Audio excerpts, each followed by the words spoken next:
The town that hung the sun. A truth factory deconstruction of I am the night, color me black. The sun didn't rise, but guilt did. In a small unnamed town, a man named Jagger is about to be hanged at 9:30 a.m. Only it's 7 o'clock, 8 o'clock, 9 o'clock, and the sun refuses to rise. Why? Because guilt cannot birth light.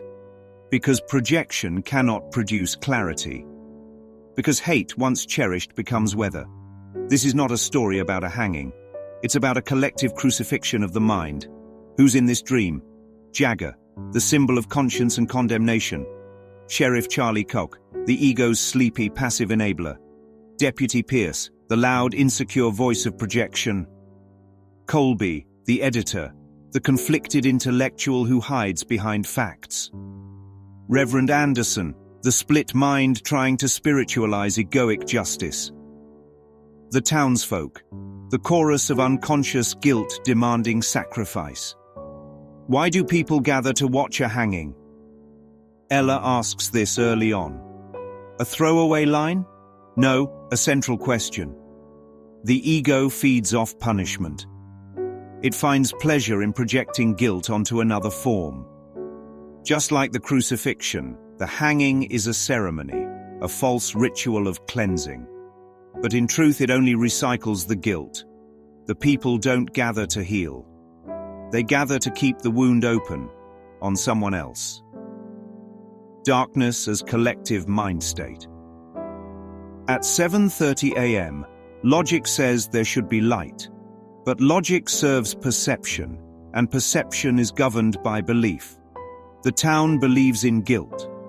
The town believes in justice by sacrifice. So the light is gone. Rod Serling says, logic and natural laws dictate the sun should rise. But Serling also knows, the mind trumps the laws of nature. This is ACIM 101. The world follows the script of guilt until forgiveness rewrites it. Jagger, the man who knew too much truth. Jagger's name rings like dagger, sharp, clean and deadly. He's labeled a murderer. But who did he kill? A cross-burning, bomb-throwing bully. A man who acted out the unconscious hate of the town. Jagger didn't kill a man.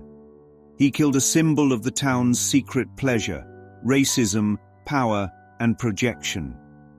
But killing guilt in form doesn't undo it in content. So now he becomes the new guilty one. He confesses, but his confession is laced with irony. I'm guilty, Mr. Colbey. That take you off the hook? He sees the game. He names the game. But he still plays it. Sheriff Koch, the sleepwalker of power. Charlie is a man who does nothing until it's too late.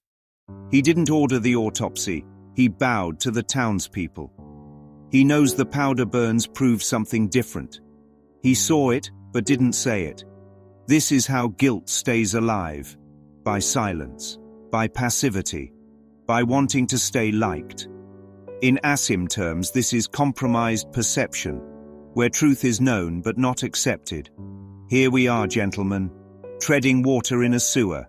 He says it himself, but he still paddles in it. Deputy Pierce, the projector-in-chief, loud, defensive, accusatory. He perjured himself and can't admit it, so he attacks. He yells. He postures. ACIM says, projection makes perception. Pierce proves it. He sees in Jagger what he can't bear in himself. He frames guilt to survive. But what he protects isn't justice. It's ego survival. Colbey, the voice of split integrity. He's got the facts, he's got the lines, but he's still complicit. He left out the powder burns in his paper. He curated the story. Why? Because guilt doesn't just survive on lies. It survives on selective truth. He challenges the sheriff and the deputy, but he also published the myth. He plays both sides. But the light demands a choice. Reverend Anderson, the ego's theologian. He's desperate to make it make sense. He visits Jagger, offers words, prayers, peace, but Jagger refuses them. Why? Because the Reverend doesn't believe them either. He's a man trying to comfort without correcting, trying to soothe while still supporting the frame. His best line: he won't be lonely very long. Because he knows. Guilt connects them all, and darkness is always shared. The majority and the cross. Jagger says, "It's important to get with the majority, isn't it, Reverend? That's all there is, the majority. The minority must have died on the cross 2,000 years ago." This is metaphysical gold. He's naming the collective crucifixion of truth. The majority, the mob, always chooses Barabbas. They always demand the guilty verdict. They always feel threatened by innocence. But Jagger's logic is still twisted, because there are no majorities or minorities in truth, only oneness. The moment we split into factions, we have left God. So why is it dark? Do you know what the blackness is? It's the hate he felt. The hate you felt. The hate all of us feel. So we had to vomit it out. It's coming up all around us and choking us. This is it. The whole town is drowning in its own projection. The darkness isn't weather. It's mind made visible. The light is blocked, not gone. It is guilt made atmospheric. The global spread of hate. Then come the reports. A street in Dallas, Texas. A rectangle over the Berlin Wall. A blackout in a Hungarian prison sections of Vietnam, Chicago, Shanghai, Birmingham. What does it mean? That guilt is not local. That hate is not regional. That judgment knows no borders. The sun doesn't rise where guilt reigns. This is the metaphysical message. Wherever hate is believed and justified, light withdraws from awareness. Rod Serling's final warning. A sickness known as hate. Not a virus, not a microbe, not a germ, but a sickness nonetheless. Highly contagious. Deadly in its effects. Don't look for it in the Twilight Zone. Look for it in a mirror. Look for it before the light goes out altogether. Serling takes the mask off. This isn't fiction. This is now. Not 1964. Not a town square.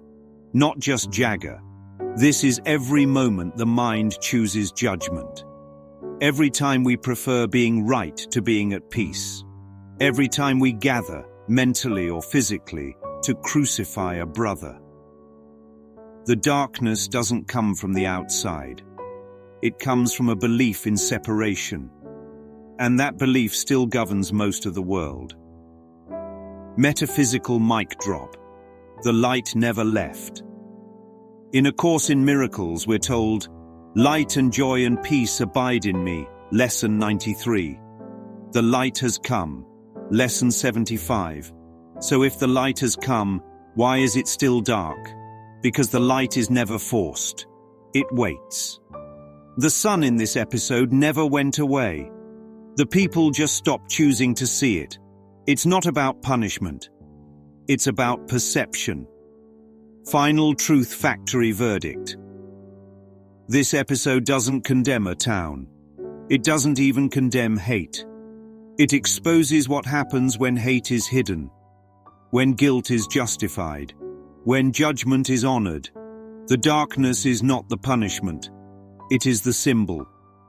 The real punishment is believing you are separate from love and acting like it's normal. But here's the good news. The sun is still behind the clouds. The light is still within the mind.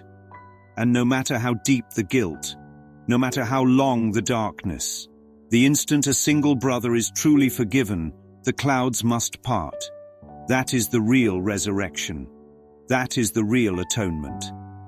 Jagger didn't need to be hanged. The town needed to forgive itself. Until then, they didn't hang a man. They hung the sun. End of transmission. What? Truth Factory certified. Judgment not found.